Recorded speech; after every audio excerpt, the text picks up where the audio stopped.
नमस्कार, चंडीगढ़ से आपका स्वागत है। मैं हूं गौतम देव शर्मा। आइए सबसे पहले नजर डालते हैं कुछ अहम खबरों पर। केंद्रीय स्वास्थ्य मंत्री ने चंडीगढ़ एमटेक में किया बायो इनोवेशन सेंटर का उद्घाटन। देश में अब तक कोविड-19 के रोकथाम के लिए लगाए जा चुके हैं लगभग 4.5 करोड़ टीके।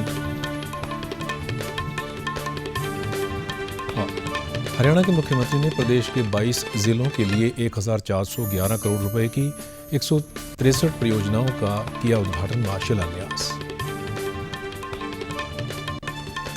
अब समाचार विस्तार से। केंद्रीय स्वास्थ्य एवं परिवार कल्याण मंत्री डॉक्टर हर्षवर्धन ने आज स्थित एमटेक संस्थान में बायो इनोवेशन सेंटर का उद्घाटन किया। यह केंद्र अटल इंक्यूबेशन सेंटर की एक इकाई है। CSIR एमटेक में शुरू हुए इस केंद्र से जीवन विज्ञान और बायोटेक्नोलॉजी क्षेत्र में नए अनुसंधान और उद्यमता को बढ़ावा मिलेगा।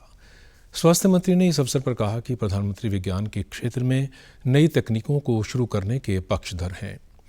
उन्होंने कहा कि अटल योजना की इस इकाई की स्थापना से बायोटेक्नोलॉजी स्टार्टअप्स को स्थापित करने में सहायता मिलेगी।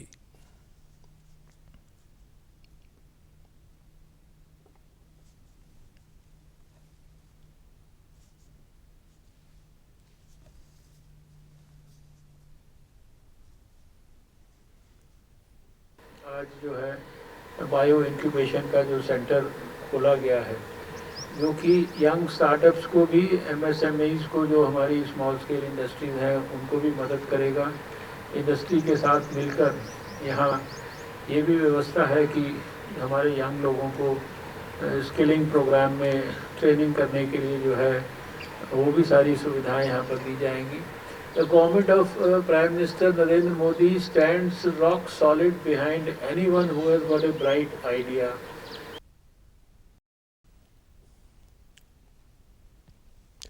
डॉक्टर हर्षवर्धन ने कहा कि विज्ञान व तकनीक को बढ़ावा देकर 2022 तक आत्मनिर्भर भारत का निर्माण किया जा सकेगा। डॉक्टर हर्षवर्धन ने आज चंडीगढ़ स्थित CSIO में एक आधुनिक वैज्ञानिक प्रणाली के केंद्र का उद्घाटन किया। इस केंद्र में विकसित तकनीकों से कृत्रिम बुद्धिमत्ता को उपयोग में लाकर मशीनों की सहायता से वैज्ञानिक तकनीकों का लाभ लिया जा सकेगा। डॉक्टर हर्षवर्धन ने आज मोहाली स्थित नाबी DBT में एडवांस हाई रेजोल्यूशन माइक्रोस्कोपी सुविधा का उद्घाटन भी किया। इसकी स्थापना से इस केंद्र के वैज्ञानिक नई विज्ञान तकनीकों का लाभ उठा सकेंगे। इससे पहले कल केंद्रीय स्वास्थ्य परिवार कल्याण मंत्री डॉक्टर हर्षवर्धन ने चंडीगढ़ PGI में 5 नई स्वास्थ्य सुविधाओं की शुरुआत की। विश्व दांत संभाल दिवस यानी वर्ल्ड ओरल हेल्थ डे के अवसर पर हुए कार्यक्रम के दौरान इन सुविधाओं का उद्घाटन करते हुए डॉक्टर हर्षवर्धन ने कहा कि PGI जैसे संस्थान का सभी को स्वास्थ्य सुविधाएं उपलब्ध करवाने के लिए अहम रोल है। उन्होंने कहा कि 2020 को कोविड वर्ष के तौर पर जाना जाएगा, लेकिन इस वर्ष को वैज्ञानिक समुदाय वर्ष के तौर पर भी याद किया जाएगा। ज़्यादा से ज़्यादा लोग कोरोना के बचाव के टीके लगा सकें, इस उद्देश्य के साथ भारतीय जनता पार्टी चंडीगढ़ के कार्यकर्ताओं की ओर से सुविधा सेंटर शुरू किया गया है, जिसकी शुरुआत अपने 2 दिवसीय दौरे के दौरान चंडीगढ़ आए केंद्रीय स्वास्थ्य एवं परिवार कल्याण मंत्री डॉक्टर हर्षवर्धन ने की। इस मौके पर उन्होंने चंडीगढ़ के डुड्डू माजरा में बने कोरोना टीकाकरण सेंटर की समीक्षा की। साथ ही टीका लगवाने के लिए आए लोगों से भी मुलाकात की। इस दौरान स्वास्थ्य मंत्री ने पत्रकारों से बातचीत करते हुए कहा कि कोरोना की दवाई आ जाने के बाद से लोग बेपरवाह होने लगे हैं, लेकिन दवाई आने के बावजूद अभी हम सबको सावधानियों को अपनाने की ज़रूरत है।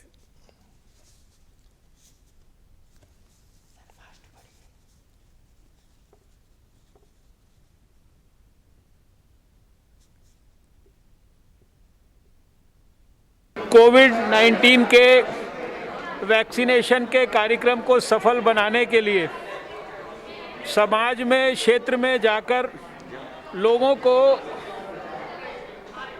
पूरी तरीके से मदद कर रहे हैं और विशेषकर बुजुर्गों को मदद कर रहे हैं।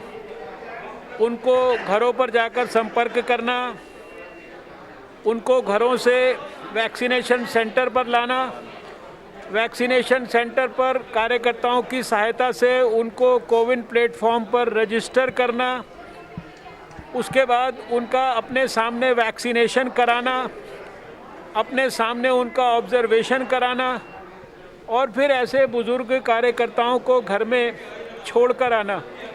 मैं समझता हूँ इससे बड़ा कोई सेवा का कार्य नहीं हो सकता, इससे बड़ा कोई ईश्वरीय कार्य नहीं हो सकता। उन्होंने लोगों से अपील की कि टीका लगवाने के लिए सामने आएं, साथ ही मास्क को पहनना और 2 गज की दूरी का खास ध्यान रखें।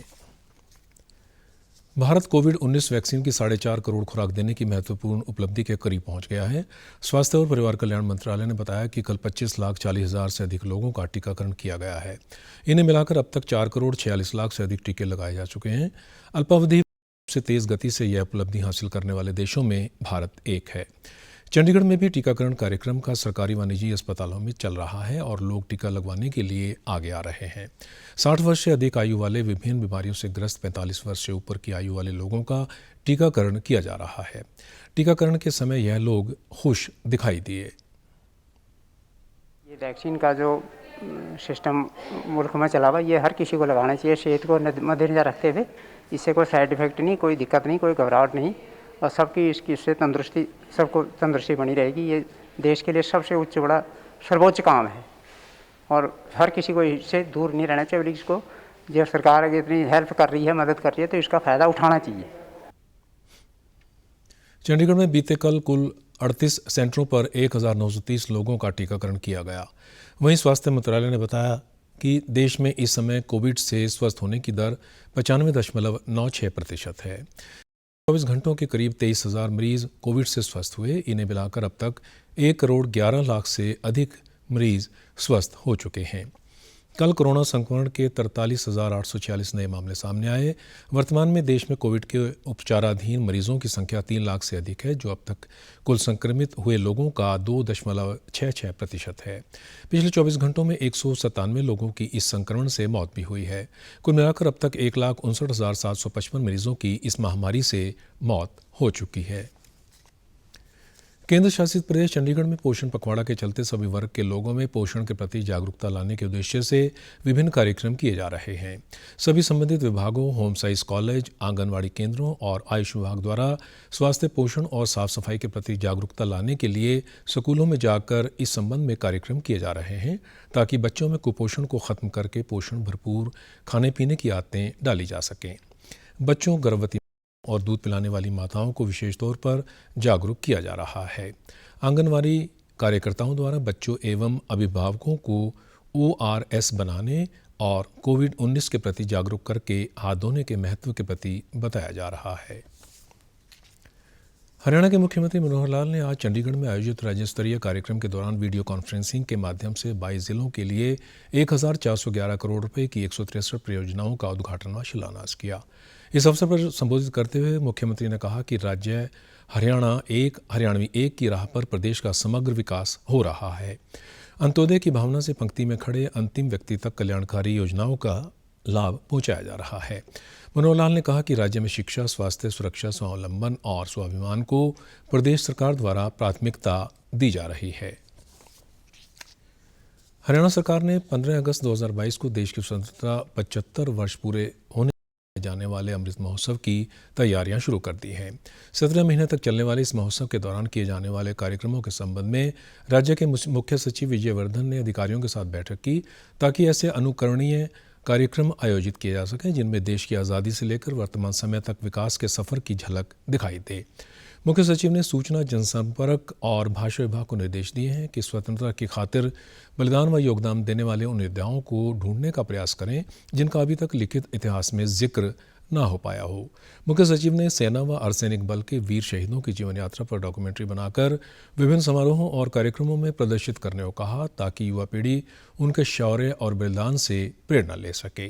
उन्होंने इन वीरों पर आधारित एक स्मारिका प्रकाशित करने के निर्देश भी दिए। कोविड-19 के कारण लॉकडाउन के बाद रेहड़ी पटरी वालों को अपना काम फिर से शुरू करने के लिए केंद्र सरकार ने प्रधानमंत्री स्वनिधि योजना रखी है। इसके अंतर्गत सड़क किनारे काम करने वाले लोगों को 10,000 रुपये का ऋण आसान शर्तों पर मुहैया करवाया जाता है।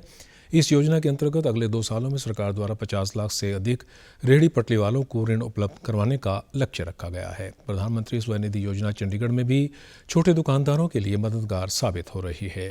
चंडीगढ़ में कपड़े बेचने का कार्य करने वाले विजय कुमार नेगी ने भी इस योजना के अंतर्गत 10,000 रुपये का ऋण प्राप्त करके फिर से अपना काम शुरू किया। उन्होंने DD न्यूज़ से चंडीगढ़ से बातचीत के दौरान केंद्र सरकार द्वारा इस योजना को शुरू करने के लिए सरकार का धन्यवाद किया। पिछली बार लॉकडाउन के हमारा काम खराब हुआ था और सरकार ने 10,000 रुपये देने से हमारा अब थोड़ा बहुत काम अच्छा चल रहा है और सरकार का धन्यवाद।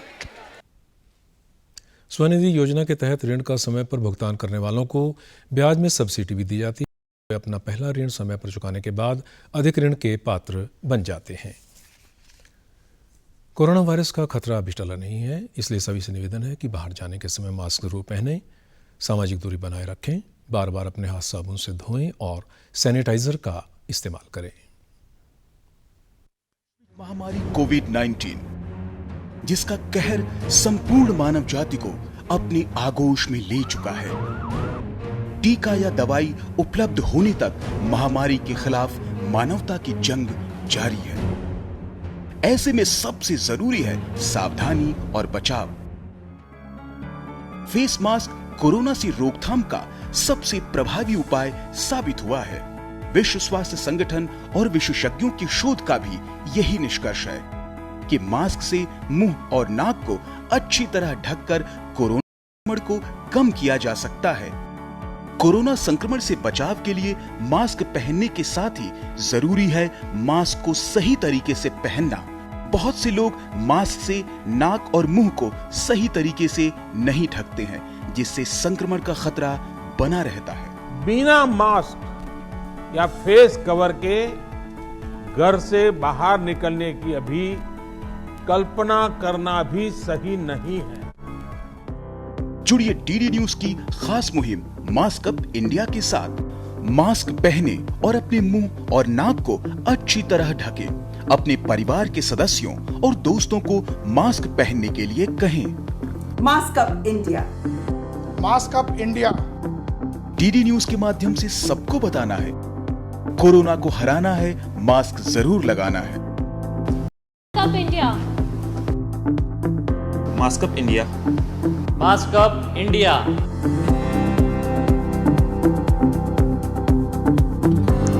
आप हमारे समाचार YouTube channel DD news Chandigarh, Facebook DD news Chandigarh और Twitter handle DD news CHD पर भी देख सकते हैं। इसी के साथ चंडीगढ़ से समाचारों का सिलसिला समाप्त होता है। नमस्कार।